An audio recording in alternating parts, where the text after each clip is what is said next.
الحمد لله رب العالمين والصلاة على النبي الكريم وعلى آله وأصحابه أجمعين أما بعد أعوذ بالله من الشيطان الرجيم بسم الله الرحمن الرحيم يا أيها الذين آمنوا كتب عليكم الصيام كما كتب على الذين من قبلكم لعلكم تتقون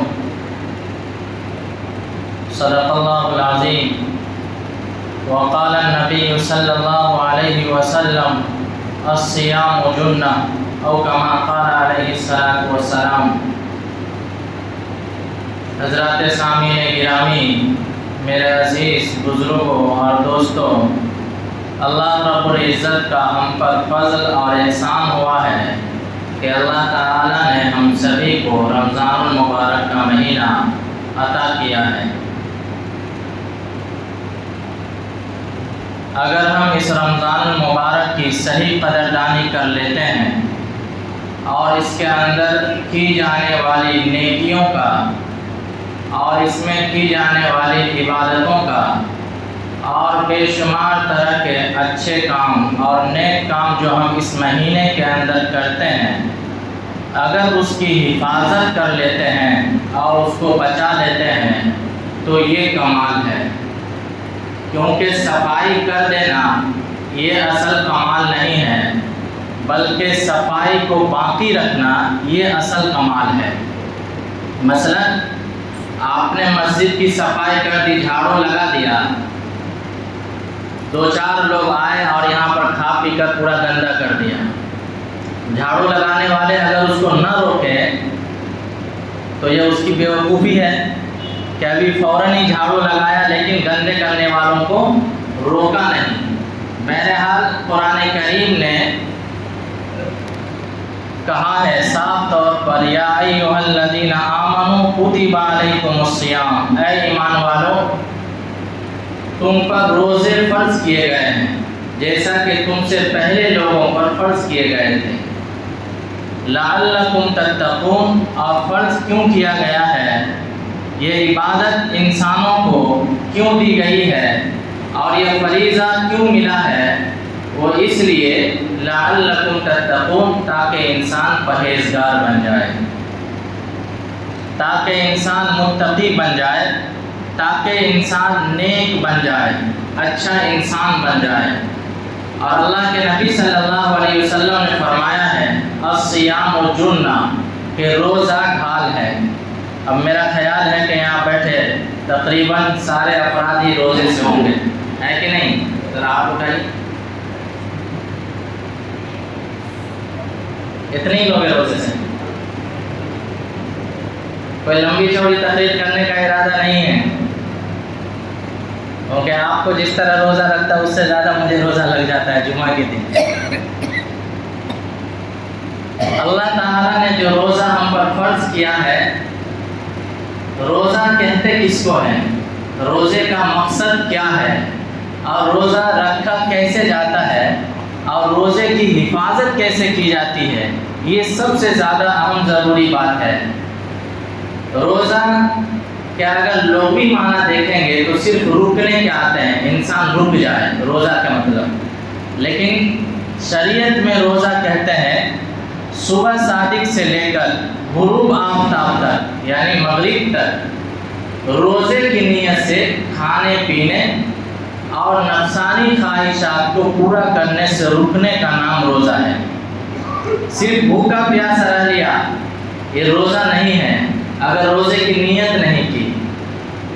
یہ روزہ جو ہم پر فرض کیا گیا ہے یہ 2 ہجری میں فرض ہونے والی عبادت ہے۔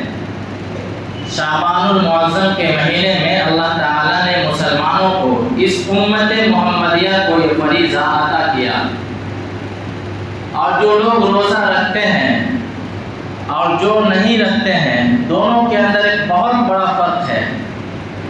روزہ رکھنے والے افراد اور روزہ نہ رکھنے والے افراد، اس میں 2 طرح کا فرق ہوتا ہے، ایک ظاہری فرق بھی ہوتا ہے اور ایک باطنی فرق بھی ہوتا ہے، یا یہ کہہ لیجئے کہ روزہ رکھنے کے جسمانی فائدے بھی ہوتے ہیں اور روحانی فائدے بھی ہوتے ہیں۔ جسمانی فائدے کا مطلب یہ ہوتا ہے کہ جو فائدہ آپ کو دکھتا ہے، اور روحانی کا مطلب یہ ہوتا ہے جو آپ کو دکھتا تو نہیں ہے لیکن اس کے اثرات آپ کے زندگی سے ظاہر ہوتے ہیں۔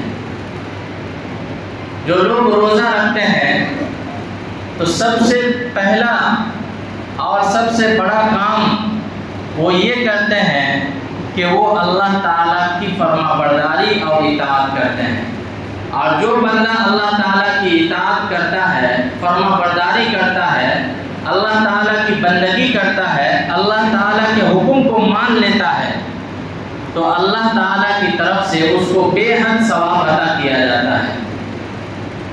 روزے کا روحانی فائدہ یہ ہے کہ انسان روزے کے ذریعے اللہ تعالیٰ کی رضامندی حاصل کرتا ہے، کیونکہ عبادات جتنی بھی ہیں، جتنے بھی اچھے کام ہیں اور جتنی بھی اچھائیاں ہیں، یہ سارے کے سارے اسی لیے کیے جاتے ہیں کہ اس سے اللہ تعالیٰ کو راضی کیا جائے۔ لیکن اگر کوئی اس کے علاوہ مقصد رکھتا ہے، اللہ کے علاوہ کسی اور مقصد کے لیے، کسی اور کو خوش کرنے کے لیے وہ نیکی کرتا ہے، تو یقین رکھیے اس کا یہ نیکی کرنا فائدہ مند تو بہت دور کی بات ہے، الٹا اس کے لیے نقصان کا سبب ہے۔ جب انسان روزہ رکھتا ہے تو اس دروازے سے داخلے کا مستحق ہو جاتا ہے جو جنت میں خاص طور سے روزے داروں کے لیے لگایا گیا ہے، جس کا نام ریان ہے۔ کیا نام ہے؟ ریان۔ ریان لوگ بچوں کا نام بھی رکھتے ہیں۔ تو یہ جنت کے اس دروازے کا نام ہے جس دروازے سے صرف روزے دار جائیں گے۔ اسپیشل دروازہ روزے داروں کے لیے اللہ تعالیٰ نے لگایا ہے، اور اس کی خاصیت اور خوبی یہ ہے کہ اس دروازے سے جو چلا جاتا ہے، جو گزر جاتا ہے، پھر اسے کبھی بھوک پیاس نہیں لگتی ہے۔ کیوں؟ اس لیے کہ روزے رکھنے والے، روزے دار لوگ جب دنیا کے اندر روزہ رکھتے ہیں تو اسے بھوک اور پیاس کا سامنا کرنا پڑتا ہے، تو اللہ تعالیٰ نے اس کے لیے اسی مناسبت سے ایک دروازہ رکھ دیا۔ ایٹومیٹک سسٹم ہے، آپ وہاں سے گزریے، آپ کی بھوک پیاس سب ختم ہو جائے گی۔ جب انسان روزہ رکھتا ہے تو انسان کے اندر صبر کا مادہ پیدا ہوتا ہے، انسان کے اندر شکر کا مادہ پیدا ہوتا ہے۔ جب انسان روزہ رکھتا ہے تو پھر انسان کے اندر امانت داری اور دیانت داری کا مادہ پیدا ہوتا ہے۔ کسی انسان کو آپ نے نہیں دیکھا ہوگا کہ وہ روزہ نہیں ہو اور پھر بھی کہے کہ ہم روزہ ہیں، یا یہ کہ کوئی روزے دار ہو اور وہ چپکے سے کچھ کھا پی لے۔ ہے کوئی ایسا؟ کوئی نہیں۔ بچہ بھی ہوگا تو اگر وہ کھا لے گا تو بول دے گا، یا یہ کہہ دے گا کہ روزہ نہیں ہے۔ تو اسی طرح جو انسان روزہ رکھتا ہے اس کے اندر امانت داری کا مادہ پیدا ہوتا ہے، یعنی چپکے سے وہ کھا پی نہیں سکتا ہے۔ اگرچہ کھانے کا سامان اس کے پاس مہیا ہو، یا وہ ایسی جگہ پر ہو جہاں اسے کوئی دیکھ نہیں سکتا ہے، لیکن وہ کھائے گا پھر بھی نہیں، کیونکہ اس کو پتہ ہوتا ہے اللہ تعالیٰ کے لیے روزہ رکھا ہے اور اللہ تعالیٰ دیکھ رہا ہے، اور اگر ہم چپکے سے ہی اگر کھا لیں گے تو ہمارا روزہ نہیں ہوگا۔ تو یہ امانت داری کا مادہ اس کے اندر پیدا ہوتا ہے۔ انسان جب روزہ رکھتا ہے تو پھر انسان کو جلوت میں بھی اور خلوت میں بھی دونوں طرح سے اللہ تعالیٰ کا دھیان نصیب ہوتا ہے۔ کیا مطلب؟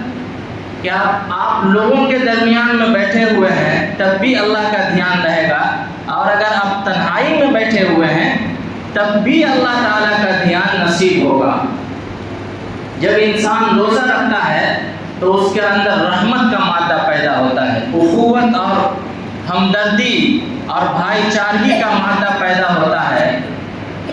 اسی طرح جب انسان روزہ رکھتا ہے تو روزے کے ذریعے سے وہ اپنے حال کو فقراء کے حال کے ساتھ موافقت کرتا ہے، یعنی انسان جو روزے دار ہوتا ہے اس روزے کے ذریعے سے انسان کو فقراء، مساکین، غریب، مسکین لوگوں کے حال کا پتہ چلتا ہے۔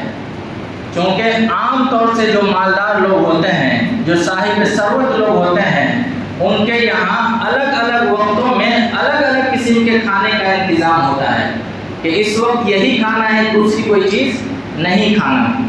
لیکن غریبوں کے یہاں یہ ضابطہ نہیں ہوتا ہے۔ غریبوں کے یہاں صرف ایک ضابطہ ہوتا ہے کہ جب بھوک لگ جائے تو پیٹ بھر لو، بس یہ ضابطہ ہوتا ہے۔ مالداروں کے یہاں یہ ضابطہ نہیں ہوتا ہے۔ مالداروں کے یہاں وزن کم کرنے کے لیے بھی کھایا ہی جاتا ہے، بھوکا نہیں رہا جاتا ہے۔ تو انسان جب روزہ رکھتا ہے تو اسے غریبوں کے حال کا پتہ چلتا ہے۔ بہت سارے فوائد ہیں روزے کے۔ جب انسان روزہ رکھتا ہے تو یہ بے شمار فوائد اسے حاصل ہوتے ہیں، اور سب سے بڑی بات، روزہ یہ اجتماعیت کا پتہ دیتا ہے۔ مشرق اور مغرب سے اور ایک کونے سے دوسرے کونے تک دنیا کے اندر جتنے بھی لوگ بسنے والے ہیں، سب کے سب مسلمان روزہ رکھتے ہیں، اور سب کا وقت ایک ہی ہوتا ہے۔ وہ اپنے ملک اور اپنی جگہ کے حساب سے صبح صادق سے غروب آفتاب تک روزہ رکھتے ہیں۔ سارے مسلمان ہی اس طرح روزہ رکھتے ہیں، تو اس سے اجتماعیت کا پتہ چلتا ہے۔ لیکن اگر روزہ نہیں رکھتا ہے تو سب سے محرومی کی بات یہ ہے کہ وہ اللہ تعالیٰ کی نافرمانی کا مرتکب ہوتا ہے۔ اور خاص طور سے روزے کا فائدہ یہ ہوتا ہے کہ انسان کی جو نفسانی خواہش ہوتی ہے وہ ختم ہو جاتی ہے، اور اگر ختم نہیں ہوتی تو کم ضرور ہو جاتی ہے، اور یہ نفسانی خواہش ہی انسان کے لیے بے شمار گناہوں کے دروازے کھول دیتی ہے۔ لیکن اگر روزے رکھتا ہے تو پھر ان سے بچ جاتا ہے۔ اسی لیے کہا گیا ہے، شریعت کا ایک ضابطہ ہے کہ اگر کوئی نوجوان ہے اور شادی کرنے کی استطاعت نہیں رکھتا ہے، حیثیت نہیں ہے کہ شادی کر سکے، لیکن جوان ہو چکا ہے، اور یہ بھی خطرہ ہے کہ اگر شادی نہیں کیا تو گناہ میں ملوث ہو جائے گا، تو شریعت اسے یہ حکم دیتی ہے کہ وہ روزہ رکھے، مسلسل روزہ رکھے، تاکہ اس کی نفسانی خواہشات دب جائے، الگ طرح کی دوائیں نہ کھائے، اپنے آپ کو کمزور کرنے کے لیے یا نفسانی خواہشات کو ختم کرنے کے لیے طرح طرح کی دوائیاں استعمال نہ کرے، بلکہ شریعت کے حکم کو فالو کرے، اور وہ ہے روزہ رکھنا۔ بہرحال جب انسان روزہ نہیں رکھتا ہے تو پھر وہ اللہ تعالیٰ کے دھیان سے محروم ہو جاتا ہے، اسے اللہ تعالیٰ کا دھیان نہیں رہتا۔ جب روزہ نہیں رکھتا ہے تو پھر اسے فقراء اور مساکین کے احوال کا پتہ نہیں چلتا ہے۔ جب روزہ نہیں رکھتا ہے تو وہ مسلمانوں کی اجتماعیت کو توڑ دیتا ہے، وہ اجتماعیت جس سے مسلمانوں کی قوت کا پتہ چلتا ہے۔ اور جب انسان روزہ نہیں رکھتا ہے تو پھر وہ متقی نہیں بنتا ہے، پرہیزگار نہیں بنتا ہے، نیک نہیں بنتا ہے۔ اور جسمانی فوائد یہ ہے جو سب سے اہم بات ہے، اور ایک ہی جملے میں سمجھنے کی بات ہے کہ انسان کے اندر جو زہریلا مادہ ہوتا ہے جس سے بیماریاں جنم لیتی ہیں، وہ مادے ختم ہو جاتے ہیں۔ انسانوں کے اندر بے شمار قسم کی جو بیکٹیریا پائی جاتی ہے وہ سب ختم ہو جاتے ہیں، اور انسان ایک تندرست صحت مند بن جاتا ہے۔ آپ نے دیکھا ہوگا کہ روزے دار اگر رمضان میں بیمار بھی پڑے تو وہ اتنا بیمار نہیں پڑتا ہے کہ وہ بستر موت پہ پہنچ جائے، یا یہ کہ اگر کبھی اسے قبض یا پیٹ خراب بھی ہو تو وہ ظہر تک ٹھیک ہو جاتا ہے۔ یہ روزے کی خوبی ہے۔ اور دنوں میں آپ وہی چیزیں جو رمضان میں کھاتے ہیں اور ایک ساتھ کھاتے ہیں افطار کے وقت، اور کسی دن میں کھا کر کے آپ دیکھ لیجئے گا، ہو سکتا ہے کہ بیمار پڑ جائیں، لیکن رمضان میں یہ ساری چیزیں ایک ساتھ کھاتے ہیں لیکن انسان بیمار نہیں پڑتا ہے۔ لیکن یہ روزہ جو ہم رکھتے ہیں اور نمازیں جو پڑھتے ہیں، تراویح جو پڑھتے ہیں، قرآن کریم کی جو تلاوت کرتے ہیں، ان سب کی حفاظت کی ذمہ داری وہ اصل ذمہ داری ہے، اور اس کو بچانا اصل کمال ہے۔ آپ نے روزہ آپ نے قرآن کریم کی تلاوت تو کر لی، لیکن نماز کے بعد تولیوں کی شکل میں بیٹھ گئے اور دوسروں کی باتیں لے کر وقت گزارنا شروع کر دیا اور اسی میں دوسرے کی برائیاں بھی ہو گئی، تو یقین جانیے کہ آپ نے جو روزہ رکھا ہے اس سے بہتر ہوتا کہ آپ روزہ نہیں رکھتے۔ جو آپ نے قرآن کریم کی تلاوت کی ہے اس سے بہتر ہوتا کہ آپ قرآن کریم کی تلاوت نہیں کرتے۔ آپ نے جو نماز پڑھی ہے اس سے بہتر ہوتا کہ آپ نماز نہیں پڑھتے۔ کیوں؟ اس لیے کہ آپ نے جتنا ثواب کمایا تھا اس سے زیادہ آپ نے برائی کما لی ہے، تو اس سے تو بہتر ہوتا کہ آپ برائی نہ کماتے اور نیکی نہیں ہوتا، پھر بھی آپ پر گناہ تو نہیں ہوتا۔ لیکن ہوتا یہ ہے کہ جو لوگ روزہ رکھ کر بھی دوسروں کی برائیاں کرتے ہیں، دوسروں کی غیبت کرتے ہیں، دوسروں کے لیے اپنے دل کے اندر رنجش رکھتے ہیں، اپنے دل کے اندر بغض اور عناد رکھتے ہیں، جو لوگ دوسروں کے لیے برا چاہتے ہیں، اللہ تعالیٰ کو ایسے روزے کی کوئی ضرورت نہیں ہے۔ صاف طور سے سن لیجیے، کوئی ضرورت ہی نہیں ہے اللہ تعالیٰ کو ایسے روزے کی۔ یہ میں نہیں کہہ رہا ہوں، یہ میری بات نہیں ہے۔ آپ عبادت کرتے ہیں، نیکیاں کرتے ہیں، تو اس کی حفاظت بھی کیجیے۔ اپنی نیکیوں کو ایسے تھیلی میں جمع مت کیجیے کہ جو نیچے سے پھٹا ہوا ہو۔ آپ نیکی کرتے جائیے اور اس میں ڈالتے جائیے اور نیچے سے وہ سب صاف ہوتا جائے گا، کچھ بچے گا ہی نہیں۔ تو کیا فائدہ ہوا آپ کے بھوک پیاس کو سہنے کا؟ کیا فائدہ ہوا آپ پورے کے پورے دن بھوک سے پیاس سے نڈھال بنے رہے اور اپنے آپ کو سوچتے رہے کہ ہم نیک لوگوں والا کام کر رہے ہیں، اللہ تعالیٰ کی اطاعت اور فرما برداری کر رہے ہیں، لیکن حقیقت حال یہ ہوتا ہے کہ آپ نہ نیک بن رہے ہوتے ہیں، نہ آپ کے کھاتے میں نیکیاں جمع ہو رہی ہوتی ہے، بلکہ آپ گنہگار ہو رہے ہوتے ہیں۔ رمضان المبارک میں عام طور سے لوگ ایک دوسرے کی مدد کرتے ہیں، کیونکہ روزے کا فائدہ رحمت، صبر، شکر اور غریبوں کے ساتھ موافقت، یہ ساری چیزیں ظاہر کرتی ہے۔ تو رمضان میں لوگ عام طور سے لوگوں کی مدد کرتے ہیں۔ خلافت عثمانیہ کے بارے میں لکھا ہے، ایک مضمون نگاہ سے گزرا آج کل میں ہی، ہم لوگ جو بھیک منگے ہوتے ہیں، جنہوں نے اپنا شیوا اور اپنا کام بنایا ہوا ہوتا ہے مانگنا، صرف اس کو دیکھ کر کے یہ سمجھ لیتے ہیں کہ ہم نے اپنا فریضہ پورا کر لیا۔ لیکن یاد رکھیے، اور خاص طور سے رمضان المبارک کے مہینے میں بیدار رہیے، اتنے بیدار رہیے کہ آپ کا پیسہ آپ ہی کو نقصان پہنچانے پر استعمال نہ کیا جائے۔ آپ اپنے پیسے کو ایسی جگہ لگائیے کہ جس سے کسی مسلمان کا بھلا ہو، یا یہ کہ آپ جس فریضے کو ادا کرنے کے لیے اپنا پیسہ لگا رہے ہیں وہ فریضہ آپ کا ادا ہو۔ فی الحال اس پر تو مجھے بات نہیں کرنی ہے، میں جو بتا رہا ہوں وہ یہ کہ ہم یہ سمجھتے ہیں کہ جو لوگ مانگنے کے لیے آتے ہیں صرف وہی محتاج ہیں، وہی ضرورت مند ہیں، لیکن ایک قوم کا یہ طریقہ تھا اور یہ رواج تھا کہ وہ صاحب ثروت لوگ، مالدار لوگ، جن کو اللہ تعالیٰ نے استطاعت دی ہے، حیثیت کا مالک بنایا ہے، وہ دور دراز کی بستیوں میں جاتے تھے۔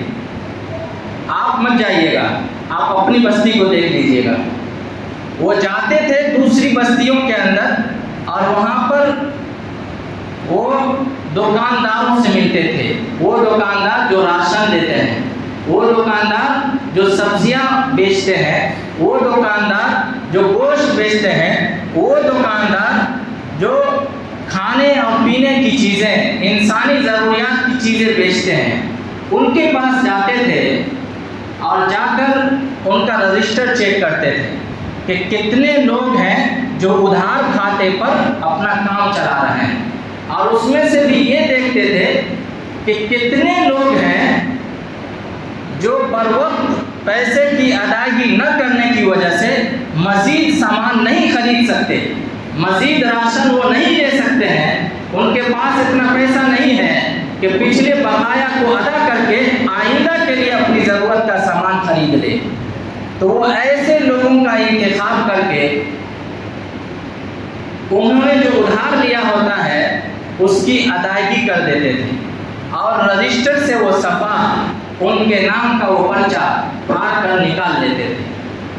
نتیجہ یہ ہوتا تھا کہ دکاندار کو بھی پتہ نہیں چلتا تھا کہ کس صاحب نے ادا کی ہے، یہ کہاں کا رہنے والا ہے، کون ہے، اور جس کا قرض ادا کیا ہے، جس کے ادھار کو چکایا ہے، اس کو بھی پتہ نہیں چلتا تھا۔ کتنی بڑی نیکی ہو گئی۔ اور ہم لوگ کیا کرتے ہیں؟ ہم لوگ کرتے ہیں کہ اگر دروازے پر کوئی آ جائے تو چونکہ دروازے پر آ گیا ہے اس لیے اس کو لوٹانا نہیں ہے، اس کو دے دینا ہے، چاہے وہ کوئی بھی ہو، کیسا بھی ہو، چاہے وہ آپ کا دشمن ہی کیوں نہ ہو۔ لیکن یاد رکھ لیجئے، یہ پیسہ جو آپ کما رہے ہیں، یہ اللہ تعالیٰ کی طرف سے حکم یہ ہے کہ آپ اس کو صحیح طریقے سے کمائیے بھی، اور جب آپ نے اس کو کما لیا ہے تو آپ اس کے صرف مالک نہیں ہیں، اس کو صحیح جگہ پر لگانا بھی آپ کی ذمہ داری ہے۔ ایسا نہیں ہے کہ جو لوگ یہ سمجھتے ہیں کہ سارا کچھ جو میرے پاس ہے وہ میرے باپ کی جاگیر ہے، تو یاد رکھ لیجئے وہ اس کے باپ کی جاگیر نہیں ہے، اس پر اللہ تعالیٰ کی بھی ملکیت ہے، اور اللہ کا حکم یہ ہے کہ حلال طریقے سے بھی کماؤ اور صحیح طریقے پر بھی لگاؤ۔ آپ اپنے منمانی طریقے پر اس کو خرچ نہیں کر سکتے ہیں، آپ غلط جگہ پر خرچ نہیں کر سکتے ہیں۔ وہ کر لیتے ہیں الگ بات ہے، اگر کرتے ہیں تو گناہگار ہوتے ہیں، اور یہ سارا کا سارا کل قیامت کے دن آپ کے سامنے آ جائے گا۔ اس لیے واقعی کے اندر جو ضرورت مند ہے، جو حاجت مند ہے، اس کو تعاون دیجیے، اس تک اپنا امداد پہنچائیے، اور یہ مالدار لوگوں پر ضروری ہے کہ ایسے لوگوں کا پتہ کرے، ایسے لوگوں کا دھیان رکھے۔ یہ جو زکوٰۃ فرض کیا گیا تھا وہ اس لیے نہیں کیا گیا تھا کہ ہر سال چند بھیک منگے لوگ اور اپنا شیوا بنانے والے وہ آپ تک آتے رہیں اور آپ ان کو دیتے رہیں۔ یہ اس لیے زکوٰۃ فرض نہیں کیا گیا ہے۔ زکوٰۃ اس لیے فرض کیا گیا ہے تاکہ دنیا کے اندر کوئی غریب نہ رہے، کوئی حاجت مند نہ رہے۔ اگر کوئی حاجت مند ہے، کوئی ضرورت مند ہے، تو اس کی ضرورت کو پورا کیا جائے۔ قربانی جو ہم دیتے ہیں اس کا بھی ایک مقصد یہ ہے، اور اس کا بھی ایک نتیجہ یہ نکلتا ہے کہ غریب لوگ جو عام دنوں کے اندر فراوانی کے ساتھ کھا پی نہیں سکتے ہیں، ان تک بھی کھانے کی چیز پہنچ جائے۔ لیکن ہم لوگ اپنی ذمہ داریوں سے اتنے پیچھے رہتے ہیں اور اتنے غفلت میں رہتے ہیں کہ رمضان المبارک کے مہینے میں ایک ٹیم تیار کی جاتی ہے ایسے لوگوں کی جو آپ کو نقصان پہنچانے والے ہوتے ہیں، اور وہ طرح طرح کی لباس کے اندر طرح طرح کے بھیس بدل کر کے آپ تک پہنچتے ہیں، اور آپ یہ سمجھتے ہیں 10 روپیہ تو دیا ہے۔ آپ کو پتہ نہیں ہوتا وہ 10 روپیہ 10 کروڑ میں بدلتا ہے، اور پھر اس کے ذریعے سے ہی آپ کو ہی نقصان پہنچایا جاتا ہے۔ اس لیے آپ اپنی ذمہ داری سمجھ کر کے اپنے پیسے کو صحیح جگہ لگائیے۔ آپ کے پاس مدرسے والے آتے ہیں یا کوئی ضرورت مند آتا ہے تو آپ اس کو جان رہے ہیں یا نہیں جان رہے ہیں، وہ ادارہ ہے بھی زمین پر یا صرف آسمان پر ہی ہے، اس ادارے کے اندر بچے پڑھتے بھی ہیں یا صرف وہ کھاؤ پکاؤ کا معاملہ چل رہا ہے، اس کے اندر تعلیم ہوتی بھی ہے یا نہیں ہوتی ہے، اس سب کا ذرا دھیان رکھ لیجیے۔ وہ جو آپ کے پاس آنے والے لوگ ہیں ان کے پاس ضروری کاغذات ہے یا نہیں ہے۔ میں یہ نہیں کہتا کہ کسی چندے کرنے والے سے آپ بدتمیزی کیجیے، ادب کے ساتھ تھوڑا بہت تو تحقیق کرنا آپ کی ذمہ داری بنتی ہے، کیونکہ آپ اپنا پیسہ لگا رہے ہیں، اور صرف پیسہ ہی نہیں لگا رہے ہیں بلکہ ایک فریضے کو ادا کر رہے ہیں، اور ساتھ ہی ساتھ اگر آپ نے غلط جگہ ادا کر دیا دے دیا تو فریضہ تو ادا کرنا یہ تو دور کی بات ہے، الٹا آپ کے لیے نقصان کا سبب بنتا ہے، اور صرف آپ کے لیے نہیں بلکہ مسلمانوں کی اجتماعیت کو توڑنے کے لیے، مسلمانوں کو نقصان پہنچانے کے لیے ان پیسوں کا استعمال کیا جاتا ہے۔ اس لیے ذرا توجہ سے بیدار ہو کر کے اپنی ذمہ داری کو سمجھ کر کے ان کاموں کو انجام دیجیے۔ دعا ہے کہ اللہ تعالی ہم سب کو رمضان المبارک کی قدردانی کرنے کی توفیق عطا فرمائے۔